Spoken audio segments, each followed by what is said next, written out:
You're listening to the Alliant Specialty Podcast, dedicated to insurance and risk management solutions and trends shaping the market today. Good afternoon. Thank you for joining David Finz and myself, Steve Shappell, for this month's podcast following our monthly newsletter, Executive Liability Insights. This month, we're going to talk about a couple different things. I'm going to kick off first talking about an issue that's causing me a lot of concern, right? This is an issue that's been out there for years, and it seems like month after month, I'm seeing more and more troubling behavior. The troubling behavior is use of Section 533 out of the California Insurance Code to deny coverage for management liability claims. This is problematic in the financial lines world just by the very nature of the allegations that we see against our clientele. Our directors, our officers, our leadership of our clients do not accidentally make decisions, right? They very deliberately make decisions. And the challenge with Section 533 is when they get sued for deliberate behavior, deliberate fraud, willful behavior, right? When willful being very intentional conduct, we run this risk that insurance companies are all of a sudden going to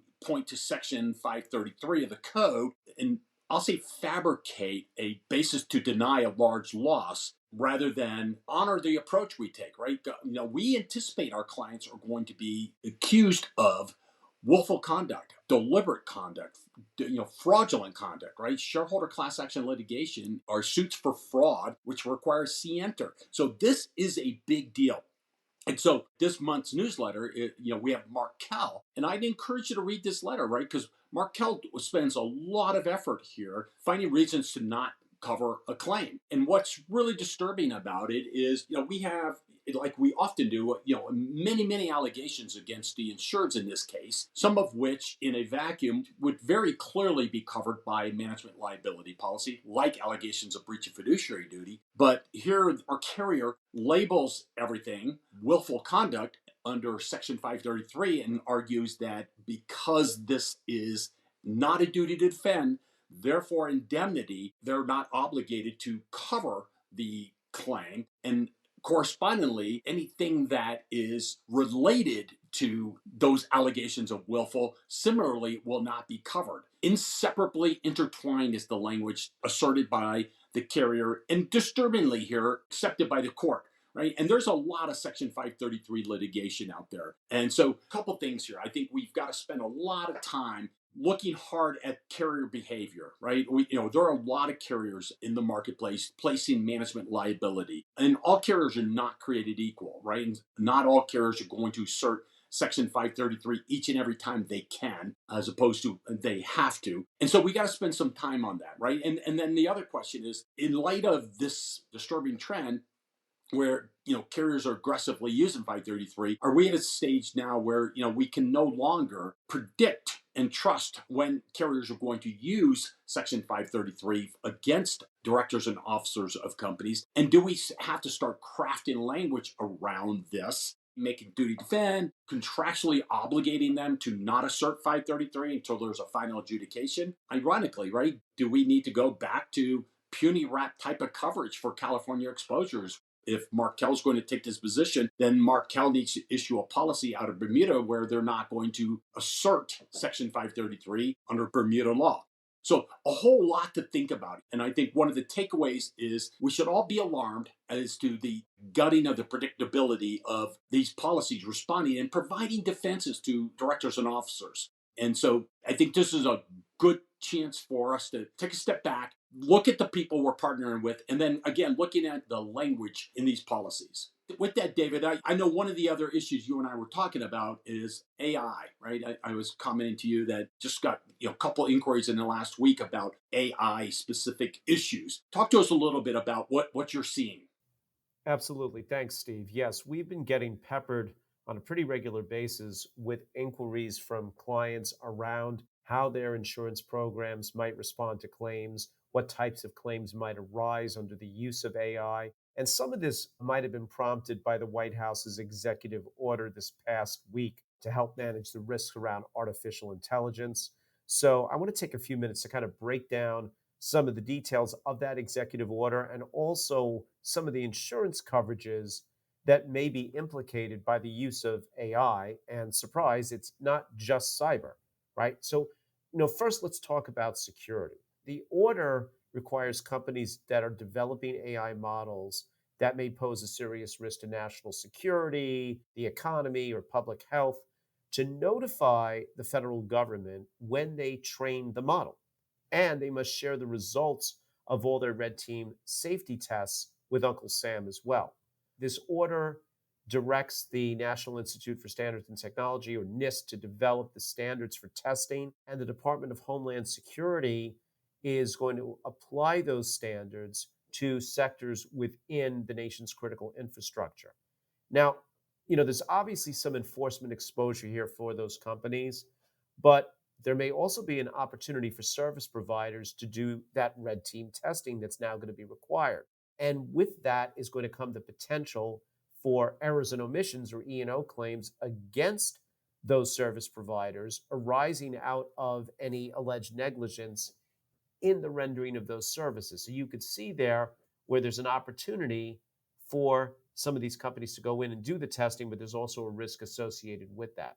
The order also directs the Department of Commerce to establish standards and best practices for detecting content that was generated with AI.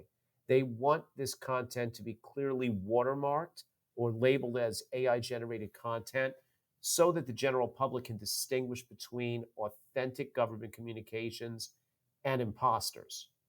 This technology, right, could have applications beyond just verifying content from federal agencies. There's some real potential here that this watermarking could be used to crack down on copyright infringement, deep fakes, misappropriation of image, portraying people in a false light. Now, all of those are typically the types of wrongful acts that would fall within a media liability policy, right? And so we would take the position that regardless of how that content was generated, even if it was through the use of AI, that those are standard media torts, and we would expect a media liability policy or even a media liability insuring agreement that's part of a cyber policy to pick that up.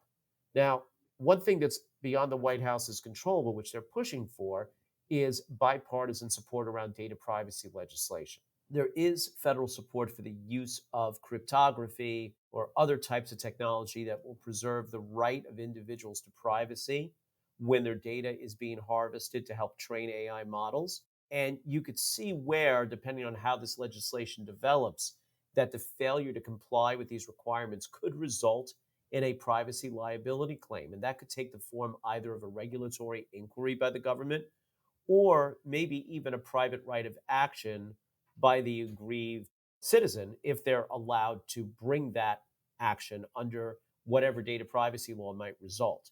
So we need to watch carefully what Congress does in response to the White House's order. It may not be, something that gets done during this congressional term, but maybe after the 24 election. This could, if this legislation results, trigger coverage under a cyber policy.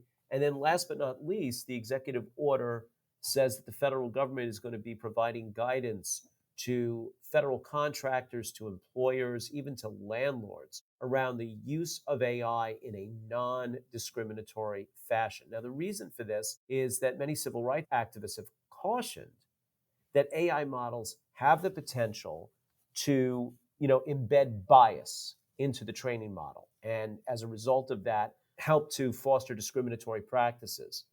Now, what a lot of businesses don't realize is that their employment practice liability policies will sometimes cover claims of unlawful discrimination that are brought by a non-employee. But it's a category of discrimination that would have been covered had the allegation been made by an applicant or an employee. We sometimes see these claims brought by, say, customers alleging violations of the Americans with Disabilities Act, or saying that they were wrongfully denied service on account of being a member of some protected class. But these third-party civil rights claims can manifest themselves in many ways, and it's entirely foreseeable that the use of AI could generate claims that could be covered under this provision within an EPL policy. So there's a lot in play here. You've got cyber, you've got media, you've got professional liability, and potentially even employment practice liability claims. We haven't even touched on the potential for bodily injury and property damage. That's a whole separate category of coverages. But the bottom line is that the use of AI is going to permeate, pretty much the whole world of liability and litigation in our specialty claims area. Yeah, and it's going to do it at an alarming pace, David. So thanks for that insight. Very, very helpful. Closing comments, right? One of the things I would ask you to do is please go to the Alliant website and look at our monthly newsletter. It's really good. It does a nice variety of topics, particularly some of the coverage litigation that I've already talked about. And I'll touch on real quick, right? One of the claims that or stories that we write about is a professional service litigation. And we see this issue come up a lot in our world. Professional services defines the scope of coverage for some lines of our placements, for some of our E&O professional liability policies, and it serves as an exclusion for others. Any D&O policies, for example, will have professional services exclusion. And one of the cases this month, it deals with professional services as exclusion. And what's really interesting is the court looked at this issue from a carrier that writes a lot of insurance, both for the D&O with professional service exclusions and the E&O cover, the professional liability policies. And one of the things very interesting in the face of an exclusion, which was alleging based upon arising out of or attributable to professional services, the court did a nice job of rolling up its sleeve and looking at how this particular carrier had previously defined professional services as it pertained to the affirmative grants of cover, and found that the position being taken was inconsistent. And then really did a nice job of dissecting the allegations by the government for False Claims Act on whether certain loans qualified for certain programs.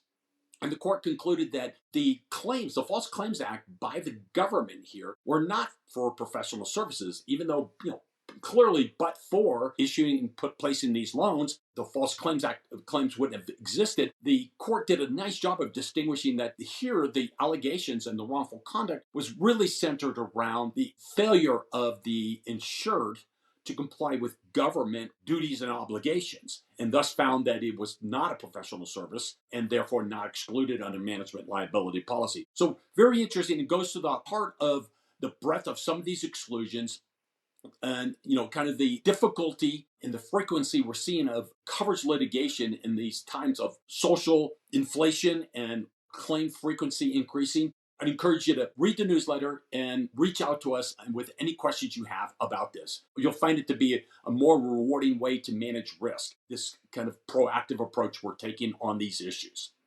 And with that, I thank everybody for the time. And David, as always, thank you for your insight. Till the next time.